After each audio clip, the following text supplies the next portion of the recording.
Subhanahu wa ta'ala, afa bihadzal hadisi antum mudhinun, maka apakah dengan berita ini kalian menganggap remeh?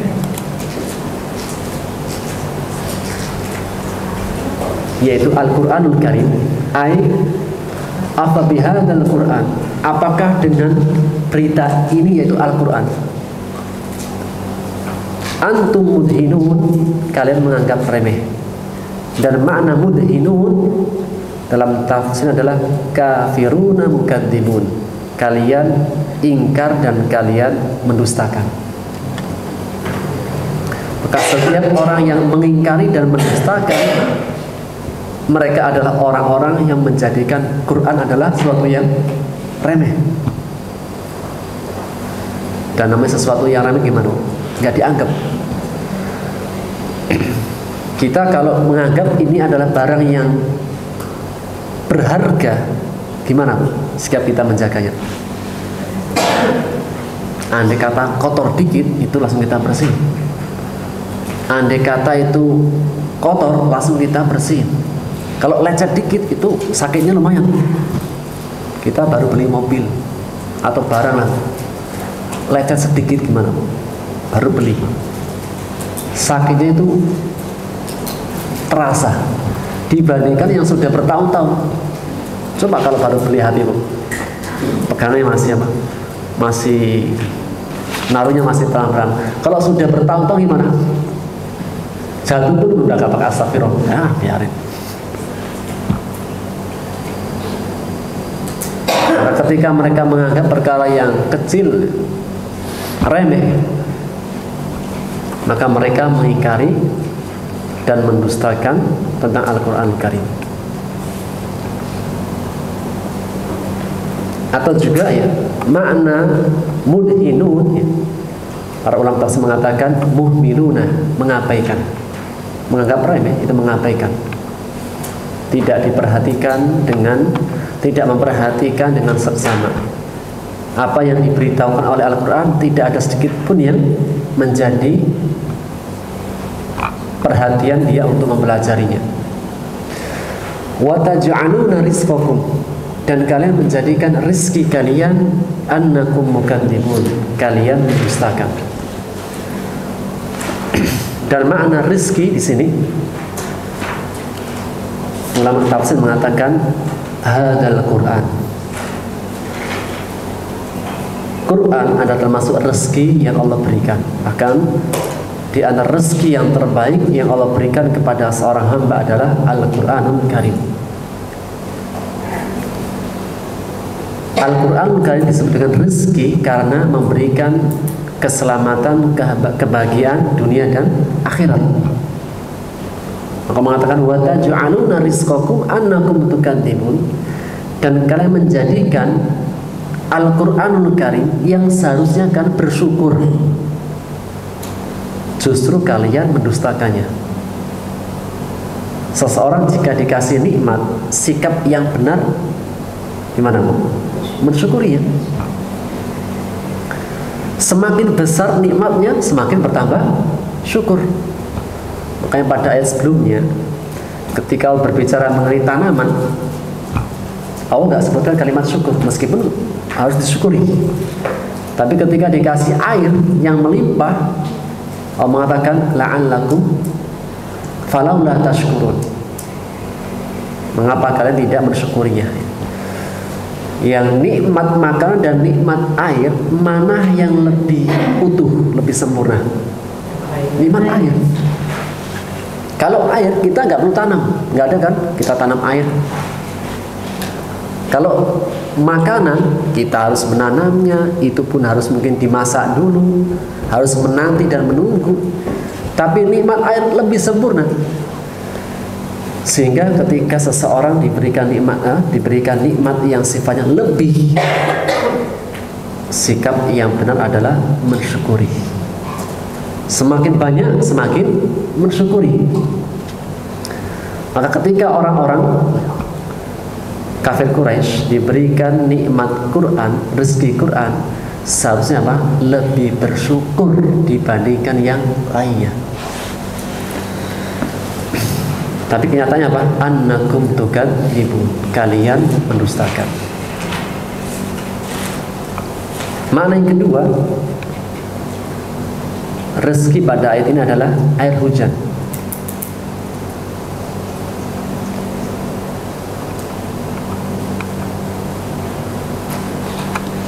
Karena hujan itu termasuk rezeki. Dan apa korelasi antara hujan sama Quran? Dua-duanya memberikan kehidupan. Jika hujan memberikan kehidupan pada bumi, maka Al-Quran memberikan kehidupan pada jiwa, hati. Kira-kira nih, nggak ada Quran,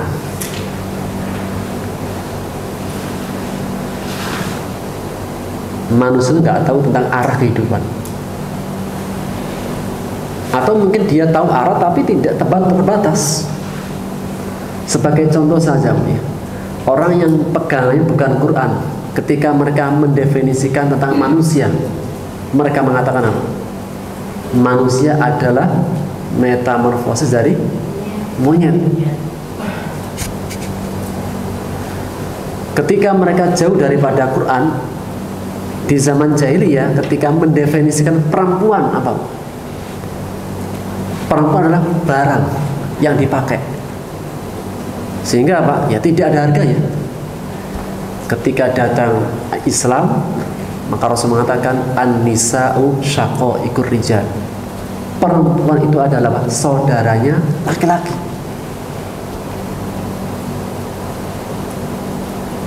Sehingga dengan Al-Quran, dengan Quran memberikan kehidupan pada jiwa dan kehidupan.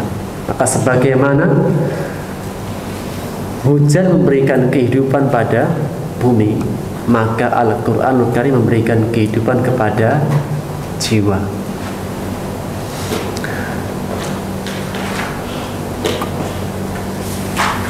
Dan Rasulullah SAW bersabda ketika berbicara mengenai air hujan,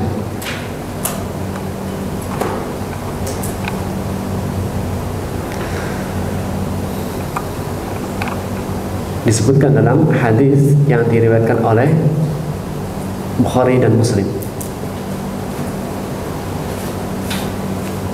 dari sahabat Zaid ibn Khalid al-Juhaini radhiyallahu anhu yang mengatakan, suatu ketika Rasulullah SAW salat bersama kami salat subuh di tempat Hudaybiyah. Tahu Hudaybiyah? Di mana? Di luar tanah haram. Hudaybiyah.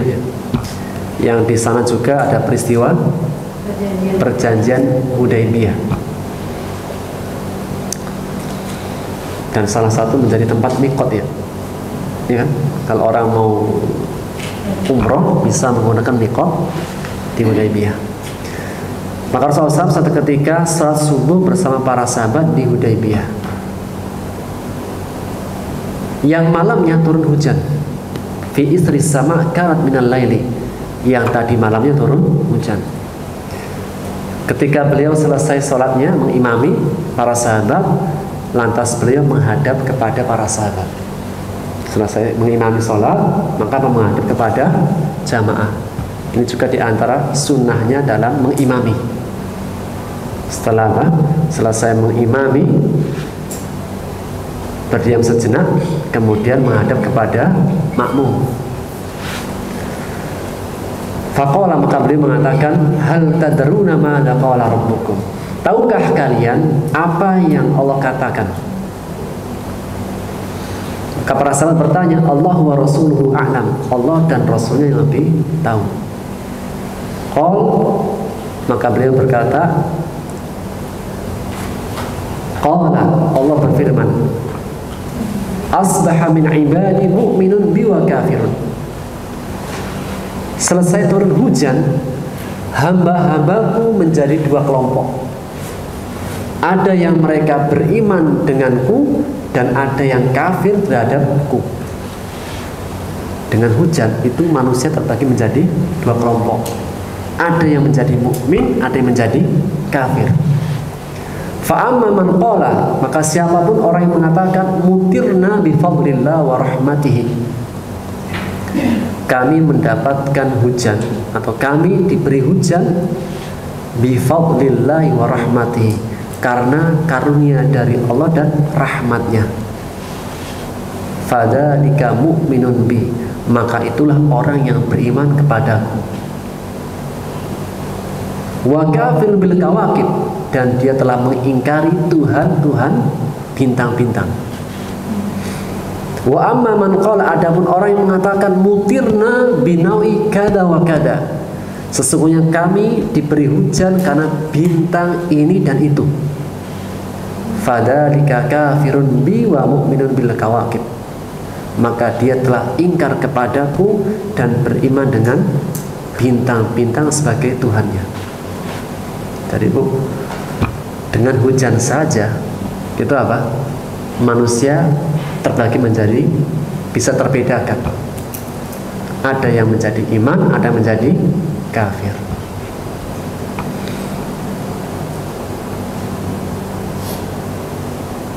Maka pada hadis ini menegaskan hujan termasuk rizki, termasuk nikmat yang besar yang Allah berikan kepada manusia.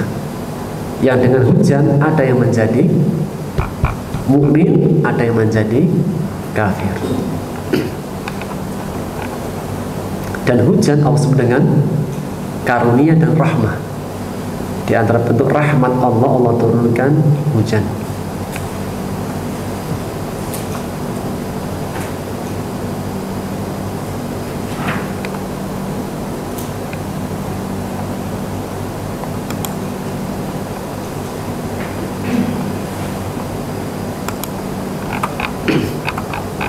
Ayat setelahnya Allah berfirman,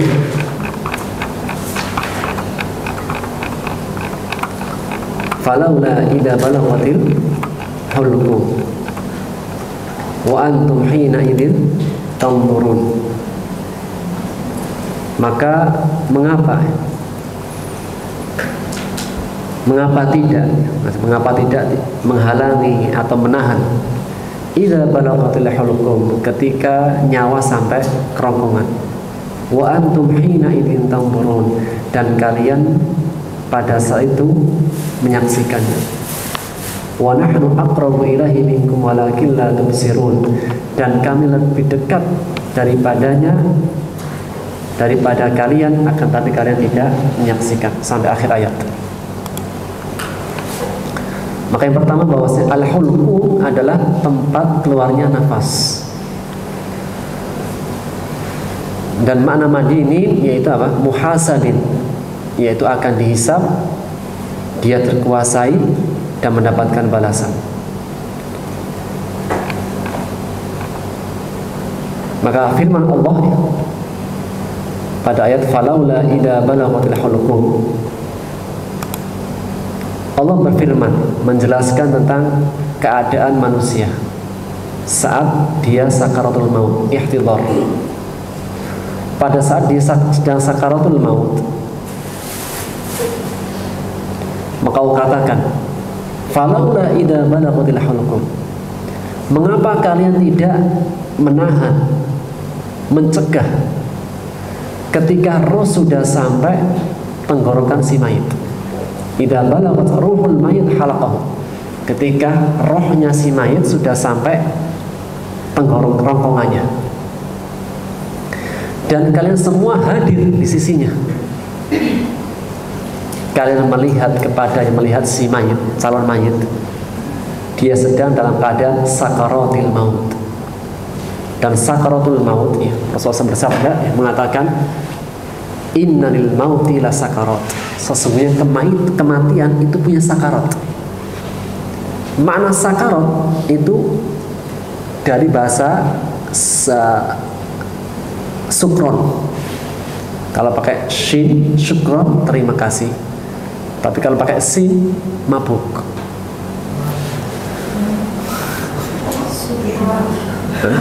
Pakai shin, terima kasih. Kalau pakai sin, mabuk. kematian itu disebut dengan sakaratul maut karena sakitnya bikin orang gak sadar, seperti kayak orang sedang mabok. Ya benar bahwasanya apa?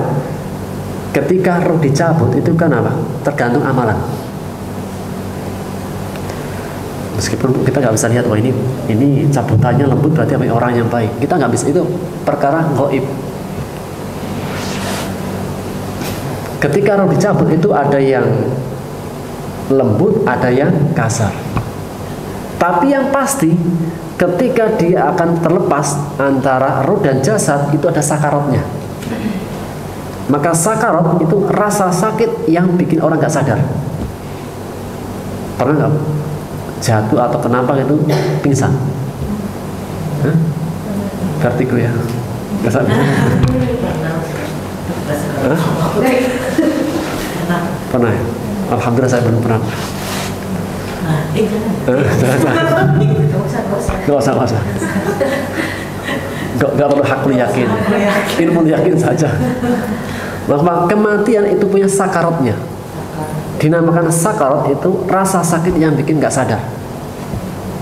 Itu saat perpisahan antara ruh dan jasad. Maka mengatakan ketika saat si calon mayit sudah sakaratul maut, nyawanya sudah sampai kerongkongan dan kalian menyaksikannya, dan pada saat itu hadir, wa nahnu aqrabu ilaihi minkum walakin la tubsirun, dan kami, siapa di sini? Tafsir nanti malaikat. Malaikatunal muwakkalun biqabdi ruhihi, para malaikat-malaikat kami yang akan mencabut rohnya. Dan dalam Quran Allah sebutkan 3, bahwasanya manusia itu diwafatkan oleh 1 malaikat. Di ayat yang lain diwafatkan oleh para malaikat-malaikat banyak. Di ayat yang lain kamilah yang mewafatkannya. Jadi 1 ayat malaikat 1, 1 ayat malaikat berjamaah, 1 ayat apa? Kami.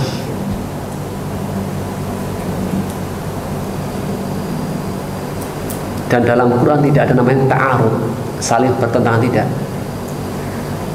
Yang mencabut roh siapa? Malaikat maut. Jadi kematian itu ada petugasnya. Setelah dicabut kemudian diserahkan kepada siapa? Banyak malaikat. Ada bagian masing-masing, ada SOP-nya.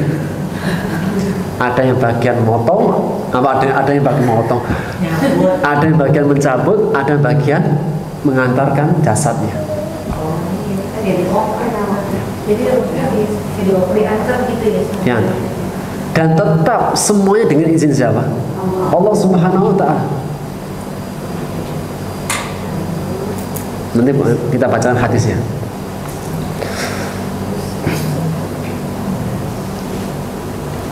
Dan kematian itu ada zatnya, Pak. Kematian itu ada nggak? Ada, buktinya ada orang mati. Dan kematian nanti tidak ada ketika di akhirat. Ada zatnya. Kematian itu ada zatnya. Nggak bisa kita lihat. Nggak kebayang kan? Ya. Tapi nanti kematian Allah matikan di akhirat. Saat manusia sudah di surga semuanya, kemudian yang di neraka. Lantas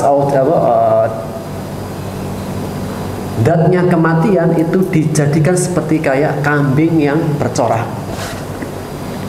Kemudian Allah mengatakan, para malaikat mengatakan, wahai ahlul jannah, tahukah kalian ini? Maka mereka mengatakan, iya, kami mengenalnya, itu adalah zatnya kematian yang diserupakan seperti kayak kambing bercorak.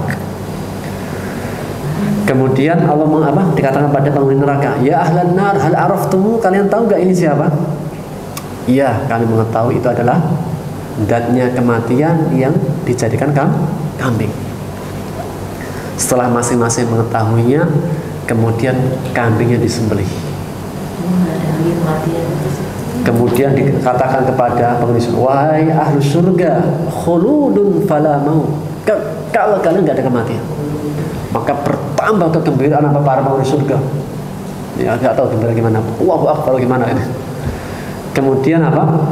Yang di neraka dikatakan khulud, ya ahlan nar khuludun fala maut. Kekal nggak ada kematian setelahnya. Bertambah kesengsaraan penghuni neraka. Hendaknya kematian nanti akan Allah binasakan. Kapan? Di akhirat. Maka wa nahnu aqrabu ilaihi, dan kami ini, yaitu para malaikat, lebih dekat kepadanya, kepada si calon mayit, minkum, daripada kalian. Walakin la tubsirun, akan tapi kalian tidak dapat melihatnya. Maka jika kalian, ya Pak, istilahnya, falaula in kuntum ghairu madinin, maka mengapa jika kalian ini bukan orang yang dikuasai? Kan manusia apa? Manusia dia nggak mau dikuasai. Jika dia adalah seorang hamba, gimana? Namanya hamba gimana? Hamba sahaya atau namanya bawahan gimana? Kita sebenarnya hamba Allah Pak, bukan hamba Allah. Hamba Allah, Abdullah. Hamba, Abdul artinya hamba sahaya, budak. Namanya hamba, ya terserah siapa? Terserah tuannya. Maka jika ada karyawan tidak taat sama pimpinan gimana? Enggak ditanya, kamu ingin jadi karyawan, ingin jadi bos? Jadi bos. Ya sudah Pak, keluar, cari tempat lain aja. Maka mengatakan jika kalian orang-orang yang tidak dikuasai, berarti dia yang berkuasa.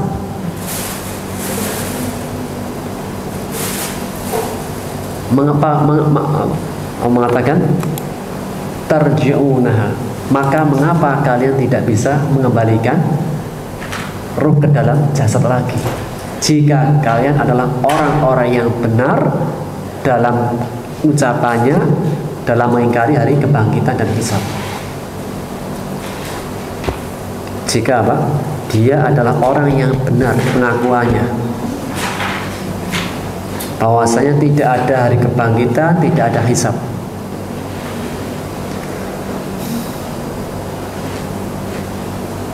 Maka kenapa kalian tidak bisa mengembalikan ruh ke dalam jasad lagi? Sebagaimana juga dalam firman Allah dalam surat Al-Qiyamah, Allah berfirman, A'udzu billahi minasyaitonir rajim.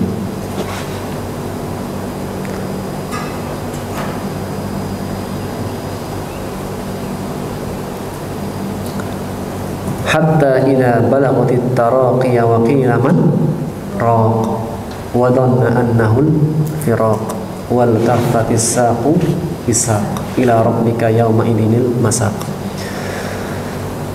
Sampai ketika nyawa sampai taraqi. Taraqi kalau hulkum tadi apa artinya? Hulkum adalah tempat nafas. Kalau taraqi al-'idham fil hanjarah, yaitu tulang yang ada di leher. Mana? Kalau laki-laki kelihatan. Ini namanya taraqi. Apa namanya? Namanya taraqi. Maka jika ya hatta idza balagha taraq, ketika roh sudah sampai, ya bahasa bebasnya kerongkongan, masih sampai tulang yang ada di kerongkongan. Waqila man raq, maka dikatakan man raq, siapa yang bisa mengobati? Makanya Pak, orang yang perutnya dinamakan raqi, orang yang bisa mengobati. Qila man raq, siapa yang bisa mengembalikan? Siapa dokter mana yang bisa mengembalikan nyawa? Oleh karena itu kalau ada calon mayit, jika rohnya sudah sampai kerongkongan itu nggak akan bisa hidup. Dan dari sini kita perhatikan roh itu dari mana mulainya? Hilangnya roh. Kalau ilmu kedokteran, orang itu mati dari mana dulu?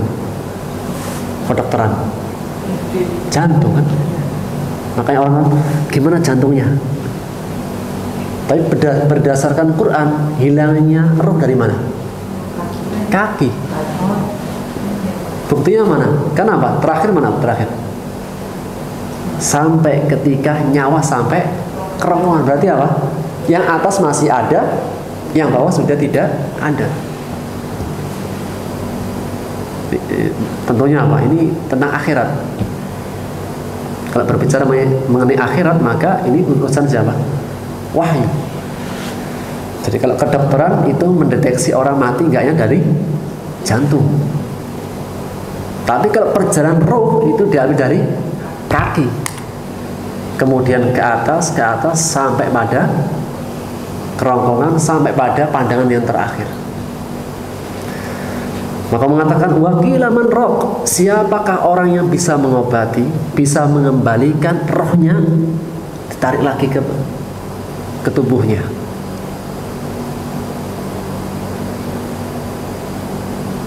Maka mengatakan wa dhanna annahu al-firaq, ketika dia sudah yakin itu hari perpisahan. Maka mengatakan wal taffatis saqu bisa, bertaut betis kanan dengan betis kiri. Yang pertama, ketika bertaut betis kanan dan betis kiri, berarti sudah mati. Bertaut kan? Bertaut gimana? Ya rapat atau apa? Sudah diikat dengan kain kafan.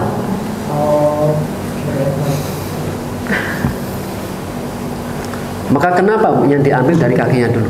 Diantar pesannya agar dia tidak bisa lari dari kenyataan. Kan manusia kan pengen lari dari Allah kan, masih lari dari kenyataan yang sebenarnya. Kalau selama kita masih di dunia, kenyataan apa masih mimpi? Ya, kayak ini bukan orang bilang akan tahu kenyataan tentang kehidupan dan setelahnya. Jangan takut, kalau takut saya terus ini. Diambil dari kaki apa? Agar dia tidak bisa lari dari kenyataan yang akan dia lihat dan dia hadapi. Selama ini kan mendustakan, selama ini tidak percaya. Setelah dia mati baru apa? Meyakini, hakul yakin. Maka makna wal tafatis saqu bisaq, di antara makna tafsirnya iltafat alaihi dunya wal akhirah. Makna bertaut kaki betis kanan dan betis kiri, karena sebagian sudah di akhirat, sebagian di dunia. Orang kalau mati kan dicabut tuh, pertama dari kaki kemudian ke atas kan. Yang pernah melihat atau menyaksikan orang wafat siapa ini? Belum pernah. Belum pernah, Mbak? Hah? Pernah? Orang tua. Itu yang apa yang terasa dingin mana? Kaki. Baru apa? Pandangan ke atas kan. Tabi'ahul basar, kemudian diikuti oleh pandangan terakhir. Maka makna iltafatis saqu bisaq adalah iltafat alaihi dunya wal akhirah, karena sudah bertaut dunia dan akhiratnya. Jadi ketika dicabut itu sebagian sudah ke akhiratnya, sebagian masih di dunia. Sehingga dipersaksikan apa? Padanya saat itu, saat dia dicabut nyawanya, sebagian di dunia, sebagian di akhirat. Kalau sekarang kita kan hanya bisa menyaksikan dunia, akhirat belum bisa kita intip. Tapi ketika nanti sudah meninggal, sebagian itu masih bisa melihat dunia, sebagian sudah di akhirat. Ini makna wal tafatis saqu bisaq. sebagian jasadnya sudah masuk akhirat dan sebagian masih di dunia. Atau makna yang kedua, waltafatis saqu bisaq, yaitu akhiru yaumin fid dunya wa awwal yaumin min ayyamil akhirah. Saat itu dia telah mengalami keadaan terakhir dia di dunia dan pertama kali dia di akhirat. Ketika mati itu apa? Terakhir, hari terakhir di dunia dan hari pertama di akhirat.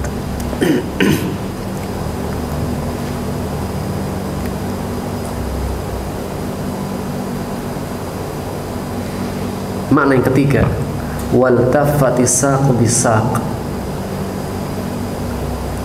bertaut betis kanan dan betis kiri, karena pada saat itu annasu yujahizuna jasadah, orang-orang itu mempersiapkan jasadnya, wal malaikatu yujahizuna ruhahu, dan para malaikat mempersiapkan rohnya. Kalau orang kalau mati, setelah mati diapakan? Dikuburkan, dan itu fitrahnya manusia. Dan pertama kali yang memberikan contoh tentang apa istilahnya penguburan itu siapa? Nabi Adam. Jadi apa? Kisahnya Nabi Adam meninggal. Ketika meninggal yang datang siapa? Para malaikat. Kemudian datang kepada Nabi Adam untuk mencabut nyawanya. Nabi Adam kaget, kok sudah waktunya? Kan masih ada 50, masih ada 40 tahun. Kata para malaikat, engkau telah melupakan dan engkau lupa, karena 40 tahun sudah kamu berikan kepada anakmu Nabi Daud. Nabi Daud alaihissalam umurnya 60. Kemudian apa? Ditambah dengan umurnya Nabi Adam menjadi 100. Ini dalam hadis riwayat Muslim. Yang Nabi Adam loh, dia ketika habis dia kaget. Yang singkat cerita, ketika Allah wafatkan, yang mengkafani kemudian yang merawat jenazah siapa? Para malaikat. Tentunya Bu, malaikat yang menjelma. Dan anak-anak yang tidak tahu, hanyalah yang tahu siapa? Istrinya Hawa, karena dia menyaksikan dulunya di surga. Setelah selesai mengkafani, mensolatkan dan menguburkan, para malaikat mengatakan kepada anak setelahnya, hadi sunnatukum wa sunnatu man ba'dakum. Ini apa? Sunnah. Apa itu sunnah? Cara untuk kalian dan orang-orang setelah kalian, dari anak keturunan Nabi Adam alaihissalam. Maka sesuai fitrahnya manusia dengan dikuburkan ke dalam tanah, bukan dibakar atau di macam-macam. Kalau lihat apa sekte keyakinan yang lain itu, ketika ada yang meninggal ada yang dibakar, ngaben, ada yang di bawah pohon, ada yang lagi, ada yang di cacah-cacah, di mutilasi, kemudian dikasihkan burung. Ada, lihat itu. Di antara keyakinan manusia. Dari semua ini, Bu, ada yang dia dibakar, ada yang dikasih makanan hewan, ada yang apalagi dihancurkan. Manakah dari semua ini yang paling fitrah? Yang sesuai dengan fitrahnya manusia? Dikuburkan. Coba bayangkan dibakar itu. Makanya di antara apa nikmatnya agama itu rahmat, fitrahnya manusia. Maka berbicara mengenai Islam itu fitrah. Makanya kenapa Islam itu tersebar dengan begitu cepat? Karena sesuai dengan fitrah.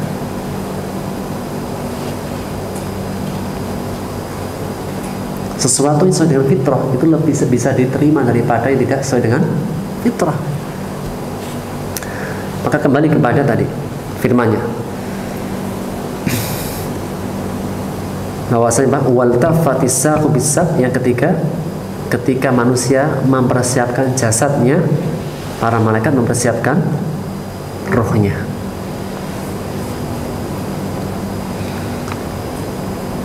Allah mengatakan ya, in kuntum shadiqin, jika kalian adalah orang-orang yang benar. Jadi jika kalian adalah orang-orang yang benar, bahwasanya pengakuan kalian benar, bahwasanya kalian tidak dikuasai, kalian berkuasa. Maka jika kalian berkuasa dan tidak dikuasai, seharusnya gimana? Dia bisa mengembalikan rohnya lagi. Ketika dia mati, nyawa sudah sampai kerongkongan, dia kembalikan lagi. Tapi Allah mengatakan apa dalam soal kiamat? Hatta idza balaghatit taraqiya wa qila man raq. Jika nyawa sudah sampai kerongkongan, nggak ada dokter manapun yang bisa mengembalikan hidup. Dan kematian adalah bukti kuat bagi manusia, bahwasanya manusia tidak ada yang berkuasa. Tetap kekuasaan yang sebenarnya milik siapa? Allah Subhanahu wa ta'ala. Maka berbicara mengenai kematian adalah bukti Allah yang paling kuat bahwasanya manusia tidak berkuasa. Kemudian setelahnya Allah menyebutkan tentang 3 kelompok setelah kematian. Setelah kematian ada 3 kelompok dari manusia. Ada al-muqarrabin, kemudian ada yang ashabul yamin, dan yang ketiga ada ashabul shimal al-mukadzibin ad-dhalin.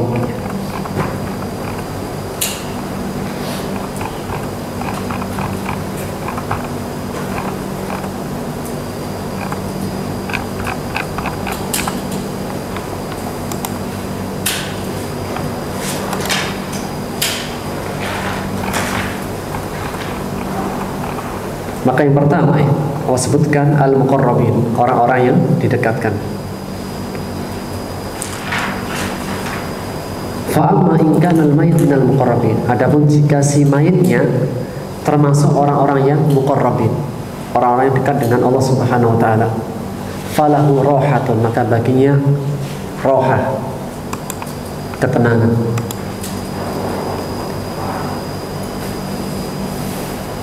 Waraihan, dan makanan yang baik lagi wangi. Wa jannatu na'im, dan surga yang penuh dengan kenikmatan. Dan berbicara mengenai roha, itu tenang.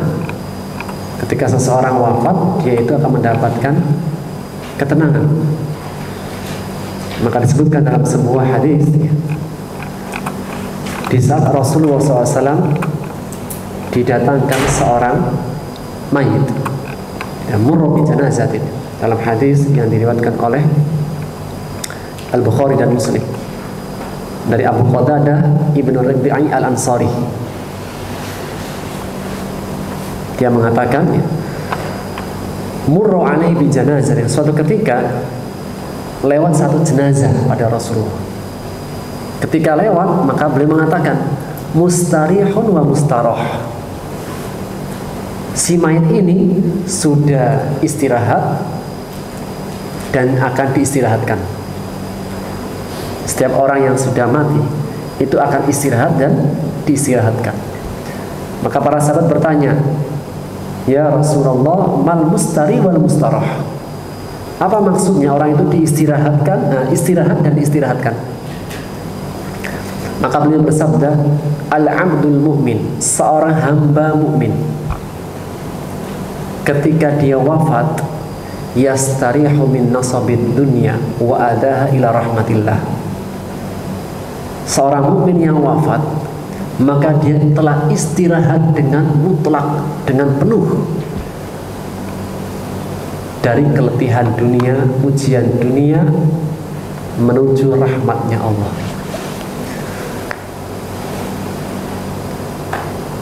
Seseorang mukmin kalau sudah wafat, maka apa? Istirahat penuh dari apa?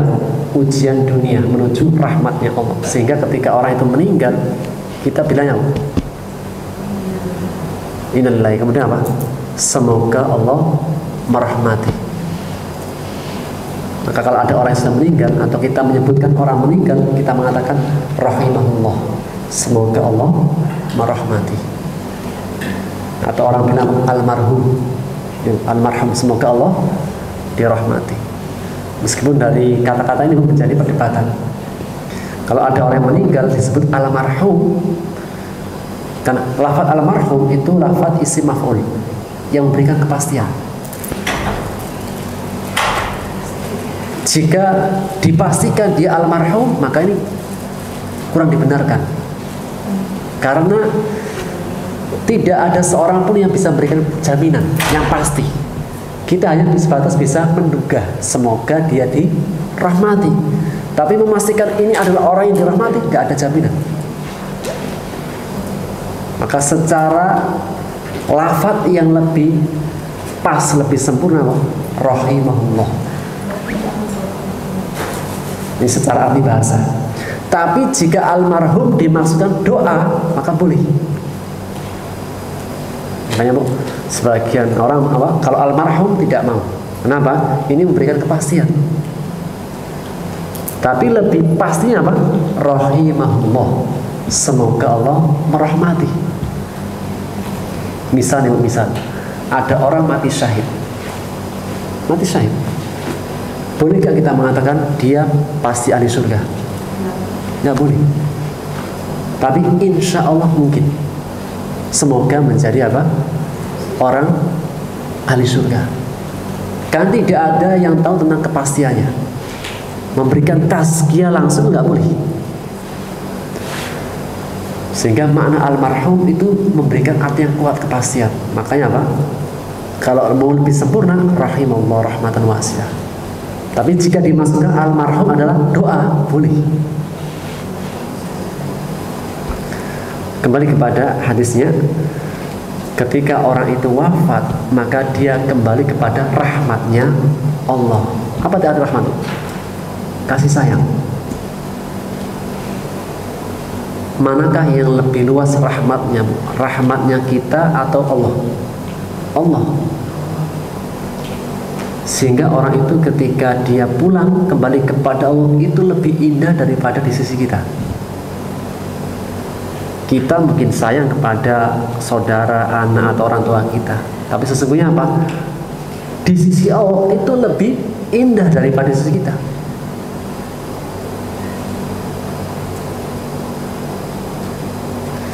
Yang kedua, wal abdul fajir, adapun orang yang fajir, orang yang durhaka, yastarih minhul ibad wal bilad, orang-orang yang lain atau negeri akan beristirahat dari keburukannya. Wasyajar wad dawab, dan juga pepohonan dan hewan-hewan. Maka dari hadis ini, jika ada orang meninggal itu dua, satu dari dua. Satu, dia akan istirahat, diistirahatkan dari ujian dunia menuju rahmatnya Allah yang terindah. Yang kedua, dengan dia wafat akan diistirahatkan orang-orang dari keburukan dia.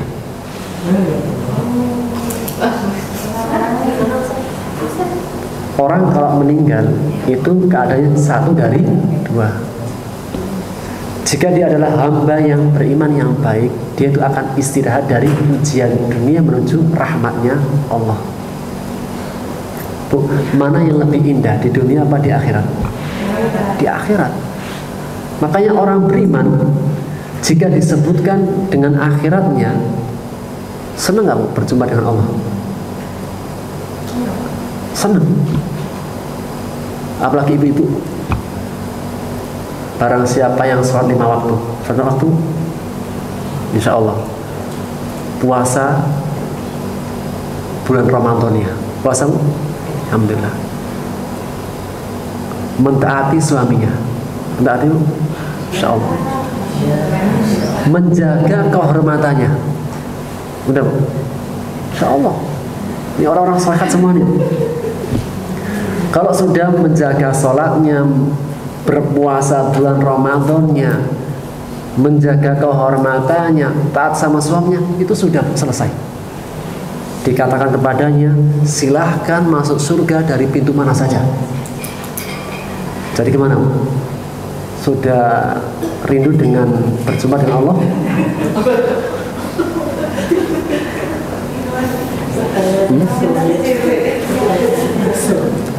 Maksudnya ini, Bu, orang beriman itu jika disebutkan dengan janji Allah, dia bergembira.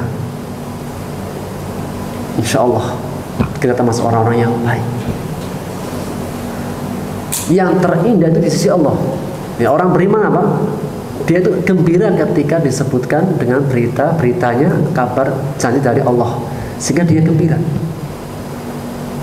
Adapun orang-orang yang tidak beriman, orang-orang yang fasik, orang yang munafik, dia benci untuk berjumpa dengan Allah.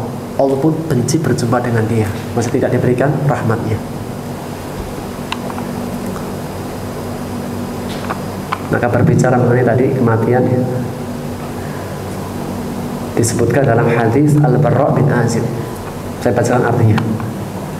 Seorang hamba ketika dia terputus dari dunianya dan menuju akhiratnya, maka datang kepadanya para malaikat-malaikat dari langit yang wajahnya sangat putih. Wajah-wajah mereka seperti kayak matahari. Mereka membawa kain kafan dari surga dan uangnya dari surga. Kemudian mereka para malaikat duduk di dekatnya sejauh mata memandang. Kemudian tiba-tiba datang malaikat pencabut nyawa, malakul maut satu. Kemudian duduk di sebelah kepalanya seraya mengatakan, wahai jiwa yang baik, roh yang baik, orang beriman, keluarlah menuju ampunan Allah dan ridhonya. Maka dia keluar seperti keluarnya air dari mulut kendi. Lembut. Gimana keluarnya air dari mulut kendi? Kayak botol yang kita tuangkan, lembut air. Lembut. Lagi-lagi apa? Ini tentang akhirat. Jadi nggak bisa. Oh, ini matinya lembut nih. Jadi apa? Ini tentang akhirat, nggak kelihatan. Tapi setiap orang beriman, insya Allah yang baik seperti ini. Lembut itu maksudnya indahnya tuh nggak ada suaranya, nggak usah. Ini tentang akhirat. Tentang apa? Ilmu gaib. Tidak ada yang bisa melihat. Yang pasti apa? Orang beriman ketika dicabut lembut, nggak keras, nggak kasar. Setelah diambil, dicabut nyawanya oleh malakul maut, langsung ditangkap oleh para malaikat pembawa kain kafan dan wangian. Oh, itu ruhnya. Rohnya. Kemudian dibawa ke atas langit, naik ke atas langit oleh pasukan para malaikat. Pasukannya banyak. Hah? Pasukan Banyak.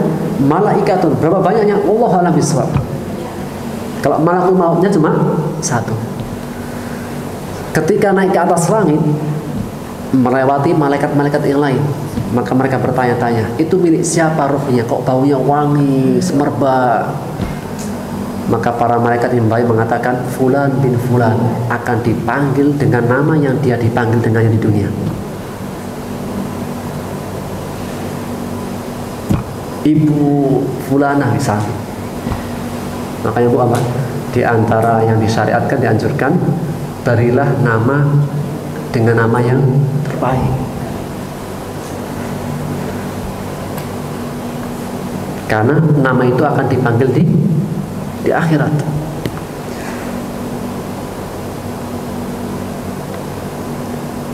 Kemudian sampai ke langit dunia. Setelah sampai ke langit dunia, minta dibukakan. Langsung dibukakan. Kemudian disambut oleh para malaikat-malaikat yang ada di pintu pertama. Kemudian demikian pula melewati langit kedua, langit ketiga, sampai pada langit yang ketujuh. Setiap minta dibukakan pintunya, dibukakan dan disambut. Gimana kalau orang itu orang baik? Disambut. Dan ini juga menjadi pesan. Jika ada saudara kita itu sedang dalam kebaikan, disambut. Contoh nih Bu, ada teman kita yang baru sedang haji. Nanti ketika pulang, sambut. Kasih hadiah apa kek atau apa gitu. Kenapa? Orang yang baik itu harus disambut. Punya saudara kok rajin, sambut. Masya Allah gitu. Demikian sebaliknya, jika orang baik kita sambut, orang fasik jangan disambut. Coldplay, Coldplay, ya. Jangan disambut, jangan dimeriahkan. Tapi kalau ada orang baik, sambut. Punya anak soleh, kasihan dia. Jangan apa ketika dia rajin belajarnya, rajin sholat, gak pernah dipuji. Menyambut orang yang dalam kebaikan. Ketika sudah sampai ke langit 7, kemudian Allah mengatakan, "Uktubu kitab abdi fi iliyin." Catatlah namanya di kitab iliyin. Di langit yang ke-7 ada namanya kitab iliyin. Kemudian kembalikan dia ke bumi. Kenapa? Karena darinya aku ciptakan dia, dan kemudian dia dikembalikan ke bumi, dan darinya dia akan dikeluarkan dari bumi. Mana saya 3. Sebagaimana manusia diciptakan dari mana? Tanah. Dia akan dikembalikan ke tanah dan akan dibangkitkan dari tanah. Kemudian setelah dikembalikan rohnya ke jasadnya, datang 2 malaikat duduk bersamanya BAP mungkin. Ya, sudah kubur kan sudah dikembalikan kan tadi. Setelah sudah catat, udah apa? Allah mengatakan kembalikan rohnya ke jasadnya. Oh, berarti kita didatang dulu tempat kita di langit. Di langit. Di langit. Dicatat namanya. Kan kita dihadap ke atas langit. Berarti dicatat kita. Nah, nanti ada. Kita mau masuk mana? Iya. Ketika di wafat sudah ditunjukkan di apa? Langit pertama, kedua, lolos, selesai, dicatat namanya. Setelah dicatat namanya, Allah mengatakan kembalikan ke jasadnya. Setelah dikembalikan, datang 2 malaikat. BAT. Tapi sebelum ditanya, mana buka itu kita sudah tahu. Belum. Sudah tahu ya? Sudah tahu tempat kita. Tempat kita. Kemudian ditanya, man rabbuka? Siapa Tuhanmu? Allah, Rabbi Allah. Mumtaz. Dari saya mumtaz. Kemudian tanya lagi, ma dinuka? Apa agamamu? Fayaqul, maka dia mengatakan dinil Islam, agamamu adalah Islam. Kemudian tanya ketiga, ma hadzal rajul alladzi bu'itsa fikum? Laki-laki siapa tuh yang diutus kepada kalian? Dia mengatakan, huwa Rasulullah, dia adalah utusan Allah.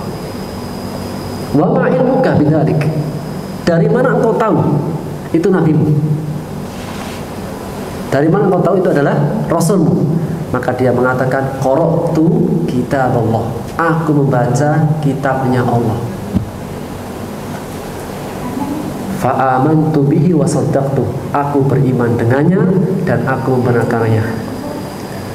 Maka tiba-tiba ada panggilan dari langit. Ada panggilan suara dari langit, an sadaqa abdi. Benar kata hambaku ini. Apa yang dikatakan? Benar, lulus. Fa'afrishuhu minal jannah. Bukakan pintu menuju surga. Wa albisuhu minal jannah. Pakaikan dia pakaian surga. Waftahu lahu baban ilal jannah. Bukakan pintu dari kuburannya menuju surga. Fayatihi min rauhiha wa thayyibiha. Maka dari kuburannya dia bisa mencium bau surga dan kenikmatannya. Fayufsahu lahu fi qabrihi madda basari. Kemudian dilebarkan kuburannya sejauh mata memandang. Dari mana? Semata memandang.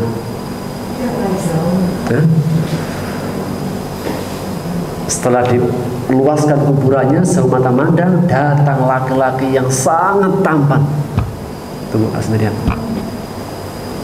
Baunya apa? Baunya sangat wangi, pakaiannya sangat bagus. Maka dia kaget. Siapa engkau? Maka dia mengatakan, absyir, bergembiralah dengan janji yang Allah berikan kepadamu. Aku adalah hari yang engkau dijanjikan dan aku adalah amal solehmu. Sehingga apa? Amal solehnya diserupakan dengan seseorang yang menemani dia dengan wajah yang indah, pakaian bagus, baunya pun harum. Sehingga di surga sendirian enggak? Di dalam kuburan sendirian enggak? Enggak akan kesepian.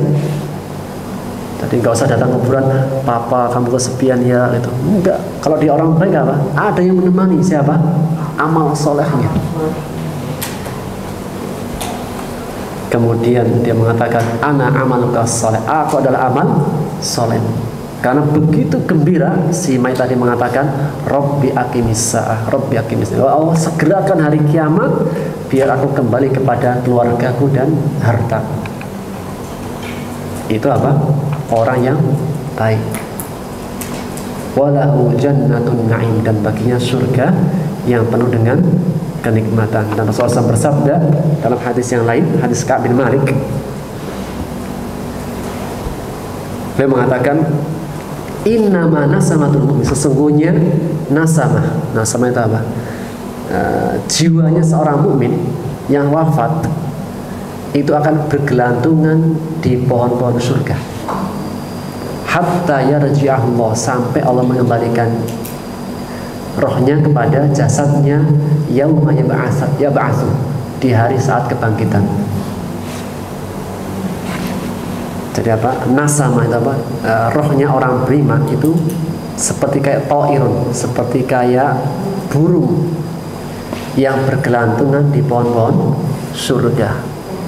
Kapan akan dikembalikan ke jasadnya? Saat hari kebangkitan.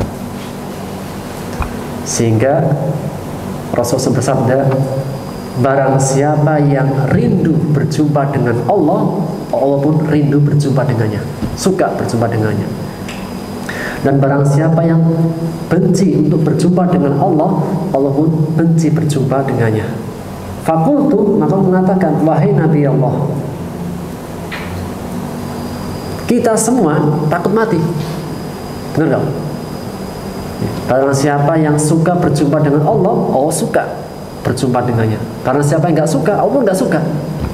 Maksudnya kematian. Maka para sahabat bertanya, ya Rasulullah, kuluna, kita semua ini takut mati. Berarti gimana? Pengen jumpa sama enggak nih? Pengen tapi kan? Pengen tapi. Faqala, maka Rasul berkata, laisa kadzalik, bukan itu maksudnya. Dikatakan mukmin itu rindu, suka berjumpa dengan Allah jika seorang mukmin diberikan kabar gembira dengan rahmatnya Allah. Tadi kenapa? Ketika dia mati, dicabut dengan lembut, diangkat, diajak rihlah ke langit 7. Nggak apa-apa, nggak pernah rihlah ke mana Bu? Ke tempat-tempat dunia. Nanti Bu ada rihlah ke langit 7, bayangkan. Setelah rihlah di langit 7 apa? Namanya ditulis, kekal di kitab Ilyin. Maka apa? Seorang mukmin itu rindu berjumpa dengan Allah. Kapan? Jika seorang mukmin dikasih kabar gembira dengan rahmatnya Allah, ridhonya Allah, surganya Allah, dia rindu berjumpa segera. Itulah maksudnya apa? Dia rindu perjumpaan dengan Allah, dan Allah pun rindu berjumpa dengannya. Wa innal kafira, sesungguhnya seorang kafir, jika diberikan kabar gembira dengan adabnya Allah, kemurkaannya Allah, dia tuh benci untuk berjumpa dengan Allah, maka Allah pun benci berjumpa dengannya.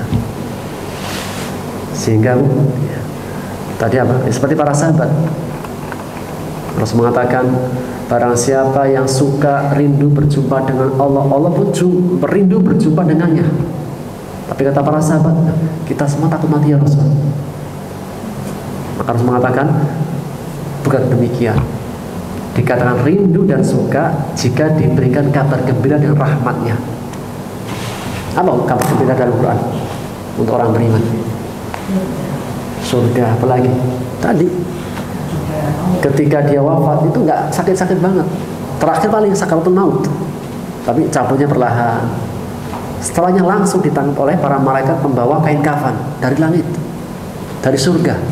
Kain kafan dari surga, wangian dari surga. Setelah diangkat disambut oleh para malaikat. Itu siapa tuh? Siapa tuh? Diberikan ucapan salam. Jadi healingnya nggak cuma dunia kecil, langit ketujuh, bayangkan. Orang kafir meninggalnya di dunia. Ketika Pak tadi, Pak hadisnya masih panjang. Saya mau bahas pekan besok terakhir. Tapi apa? Sebanyak wannazi'ati gharqa wannasyitati nashta. Kalau orang kafir dicabut dengan kasar dan keras. Seperti apa? Kasar kerasnya ketika ada bola duri. Bola duri ya? Hah? Besi yang berbentuk bola penuh dengan paku-pakunya masuk ke dalam kain yang berurai benangnya, kemudian basah. Ketika mau ditarik gimana? Hah? Nyangkut kan? Nyangkut. Kalau dia nggak basah, nyangkutnya biasa. Nyangkut tapi biasa. Tapi kalau basah, nyangkutnya itu keras. Maka seperti itulah Pak, malaikat pencabut nyawa ketika mencabut roh yang dolik, roh yang buruk. Sehingga ditarik dengan keras, sangat kasar. Dan ketika sudah ditarik dan keluar, kemudian apa? Dimasukkan ke dalam kain kafan dari neraka, baunya neraka. Kemudian diangkat oleh malaikat ke langit pertama. Itu disebutkan, itu siapa itu? Baunya sangat busuk, kemudian sangat jelek. Disebut namanya yang dia dipanggil di dunia. Ketika nyampe ke langit dunia, minta dibukakan dan tidak dibukakan pintunya. Kemudian langsung disuruh kembali kepada jasadnya. Sampai mengatakan, la yufattahu lahum hatta yalijal jamalu fi sammil khiyat. Tidak akan dibukakan pintu langit dunia. Langit dunia pun tidak akan dibukakan. Baru akan dibukakan jika ada onta bisa masuk ke dalam lubang jarum. Jadi kalau ada ceritanya onta itu bisa masuk lubang jarum, baru dibukakan. Maksudnya Ibu, ini mustahil itu. Nggak akan dibukakan pintu dunia. Apalagi pintu yang kedua, ketiga. Kemudian mengatakan, catatlah namanya dalam kitab Inna kitabal fujjal fi sijjin, dalam kitab catatan sijjin. Demikian. Sehingga orang beriman itu rindu. Sudah rindu belum dengan sudah? Rindu kan? Di surga itu apa? Mudah terus, tidak ada namanya sakitan, tidak ada namanya gelisah. Bertemu dengan orang tua, bertemu dengan anak-anak, semakin hari bertambah kenikmatannya, rindu. Maka itulah apa? Firman sabda Rasul tadi, barang siapa yang rindu, suka berjumpa dengan Allah, Allah suka. Kapan? Ketika dia gembira hatinya saat diberikan kabar gembira. Demikian Allah alam bisawab, ini yang bisa kita ambil faedahnya. Kita lanjutkan di pertemuan yang akan datang. Subhanallah wa bihamdika asyhadu an la ilaha illa anta astaghfiruka wa atubu ilaik. Assalamualaikum warahmatullahi wabarakatuh.